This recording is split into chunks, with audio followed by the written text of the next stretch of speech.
these are your 8-2 notes for today. We can always go over any other questions that you have either tomorrow or Monday. I'm not sure if I'll have all of you here tomorrow with the testing going on. So today we're going to add and subtract rational expressions. A little bit different, a little bit more complex than multiplying and dividing because you have to have common parts. So I like to use the numbers to kind of help us understand what we're going to do with our rational expressions. So in the first example, pretty easy, you have the same parts. You have 5 out of 7, and then you have another 1 out of 7. And so when you put those together, you have 6 parts out of 7. So if you think about pizza, I have 5/7 of one pizza. I have 1 slice left over of a 7-slice pizza. If I put them all together, I'd have 6/7 of a pizza. I'd be missing 1 slice from one pizza. When you get to number 2 here, we have to get common parts. So if you consider these as 2 pizzas, one pizza is cut into 3 pieces, and they're bigger slices, and then the other pizza would be cut into 5 slices, so they'd be smaller, but there'd be more of them. So what we need to do is come up with a common denominator. So your common denominator, you don't want to do too big. You want your least common denominator, and so that is the smallest number that 3 and 5 have in common. So your least common denominator here would be 15. You can't just leave it as 2/15 and 4/15. If I cut those 2 slices to make 15 slices, I would have a lot more than just 2. So the next step that we have to do after we find the least common denominator is we have to rewrite our equivalent fraction that's equivalent to 2/3 that has now a denominator of 15. So I set up this little proportion, and I realize that if I multiply 3 by 5, it gives me 15. So if I multiply the top by 5 and I'm consistent, I will get 10/15. So this is my new fraction that represents 2/3. When I do the same thing for 4/5, I need to rewrite it as something that's equivalent to something over 15. I need to multiply the bottom 1 by 3, top 1 by 3, and I get 12/15. So now I have the equivalence of 2/3 and 4/5 in terms of 15ths. So now I just add like we did before, 10/15 plus 12/15 is equal to 22/15. So we're going to do the same thing, but we're going to do it a little bit different because our numbers will be polynomials and binomials and that sort of thing. So if you look at what we multiply by, I had 3. I was missing 5. So if we were to factor 15, you can see I had 3 as the factor. What's the missing factor? The missing factor was 5. So I had to multiply by the missing factor or factors. When you look at 15 in its factored form for the second fraction, I have 5. I was missing the factor 3. So that's what I need to multiply top and bottom by. So we want to talk in terms of those missing factors. So a little bit different when we are dealing with these expressions. In order to know what factors are even in the denominator, we need to factor the denominator. We're not going to factor the top because our numerators are going to multiply, we're going to FOIL, so it wouldn't make sense to break them apart. So we're going to factor each denominator. Follow these steps and you'll have success tonight. Find the least common denominator between the 2 fractions. And then we're going to multiply each fraction by the missing factors of the new LCD. And then, of course, we add or subtract the numerators. So I'm going to put this into play for you on the next screen.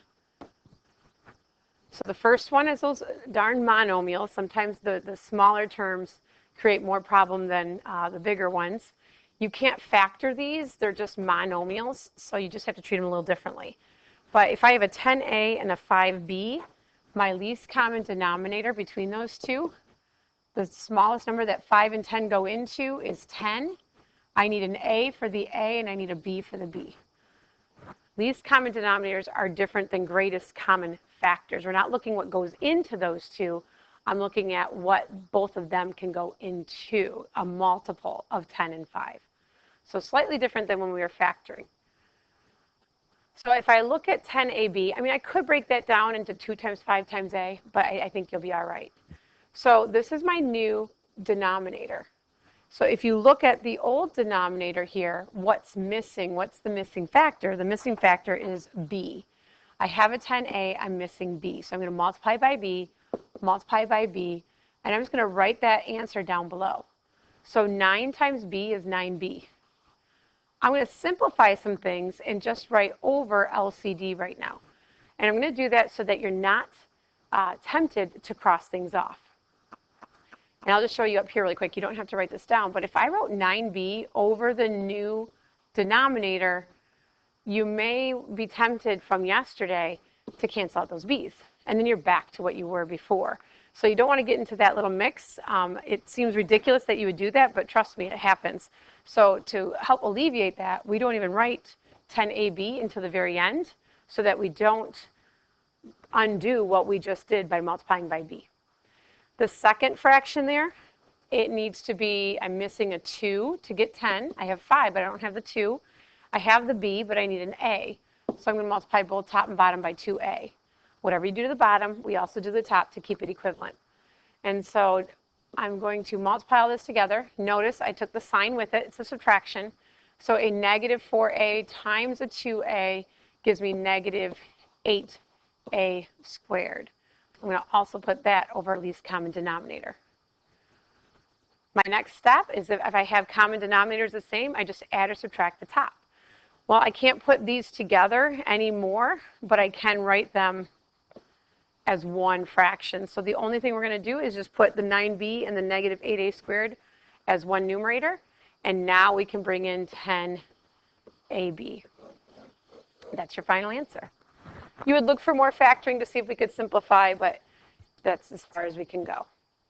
Let's look at number 2. It's slightly different. So I'm going to first factor the denominators.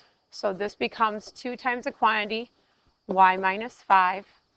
And this trinomial, what multiplies to give me negative 15 and adds to give me negative 2 is y minus 5 and y plus 3. So I'm going to look at those denominators in factored form from here on out. So my least common denominator then, we can share common factors. So the first fraction needs a 2 and a y minus 5. The second fraction needs a y minus 5, but we have that. We don't need another one. They can share the y minus 5, and then we need a y plus 3.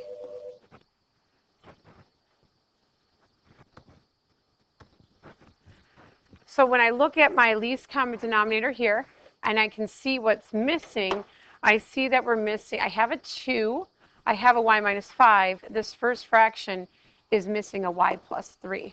So I need to multiply the bottom by y plus 3 to get the least common denominator. If I multiply the bottom by y plus 3, then I'm multiplying the top by y plus 3. So when I do that, I'm going to have to FOIL. So I get 3y squared plus y plus 9y plus 3 all over least common denominator. And when I clean up the second fraction, I have a y minus 5, I have a y plus 3. The only thing the second fraction is missing is a 2. So I'm going to times the top and bottom by 2, and that leaves me with 1 times 2, or positive 1 times 2 is a positive 2 over least common denominator. Now that I have common denominators between both, I just need to rewrite it as one fraction and combine as I go. So 3y squared plus 10y plus 5. So I put the y's together here, and then I put the two numbers together there. And now that I'm all done, I'm going to bring in my least common denominator. You can leave the denominator factored.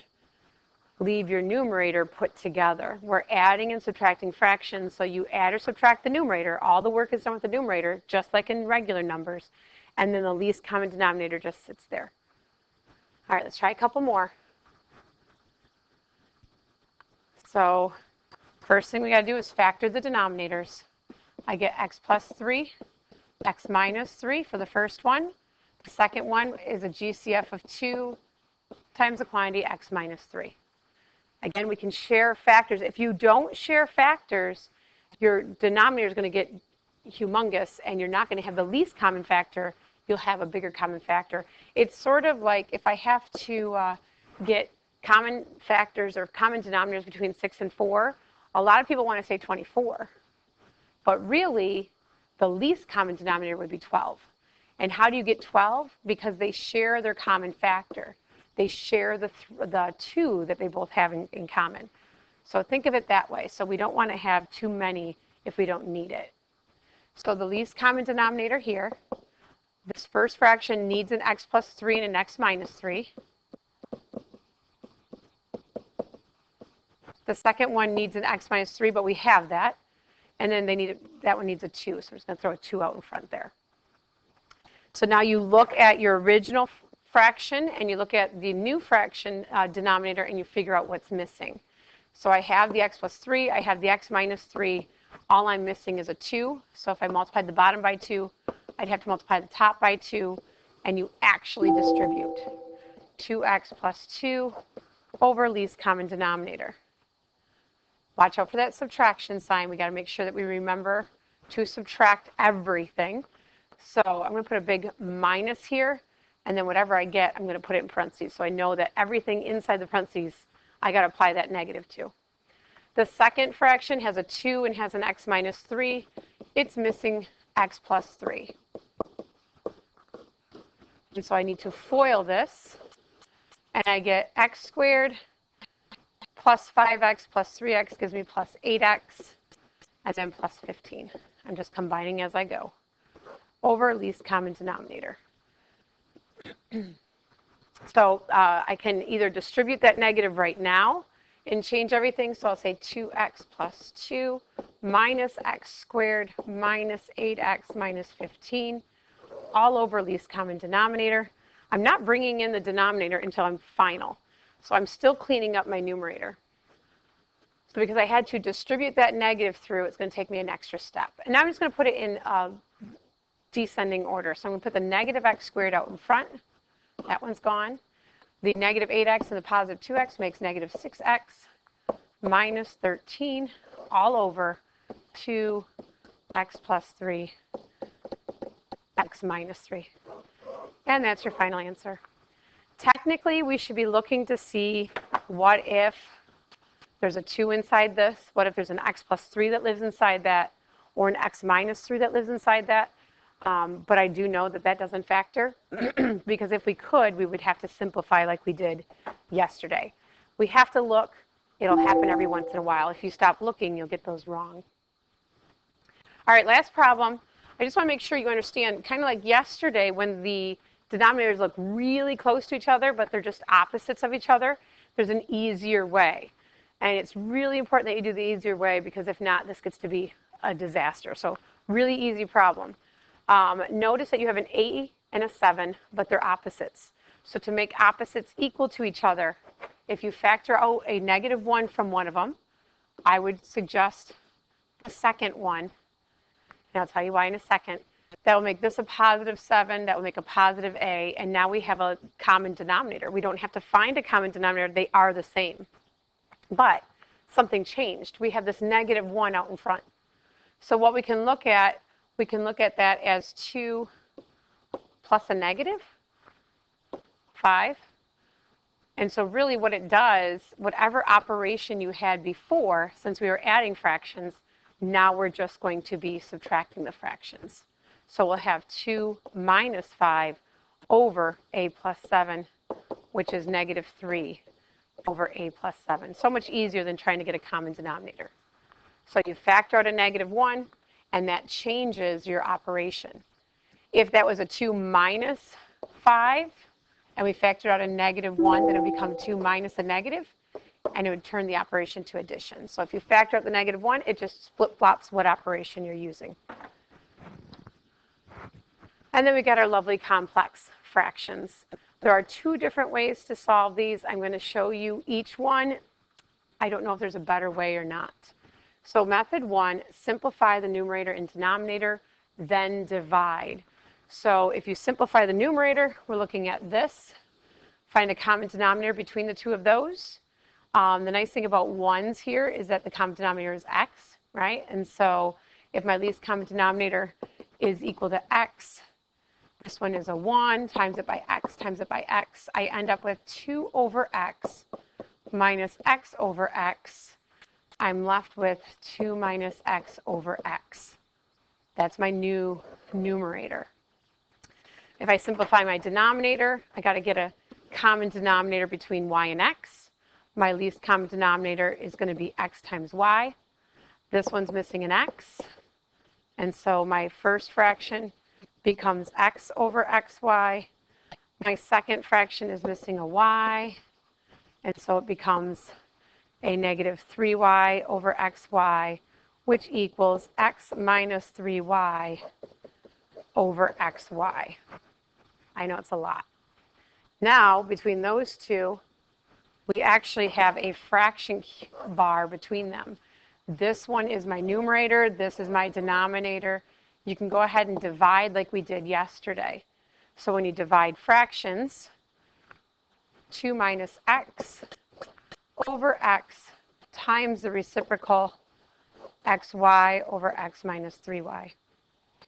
We're multiplying, so we can just simplify, cross reduce, and so what I'm left with is y times the quantity 2 minus x over x minus 3y, which then we distribute 2y minus xy over x minus 3y. These are not fun. Do the best you can. We can always walk through them when I come back. Method 2 says find the least common denominator of all the denominators and then clear it like we usually do. When we have numbers like this, if we find the least common denominator between two of them, 4, we can multiply both top and bottom by that and it'll clear it. So under that same concept, I'm trying to find a common denominator between x, 1, y, and x. I like this method a little bit better here. Least common denominator of all 4 of those would be xy. So if I multiply this whole thing by xy and multiply this whole thing by xy, when I distribute, my denominator should cancel. That is the bell.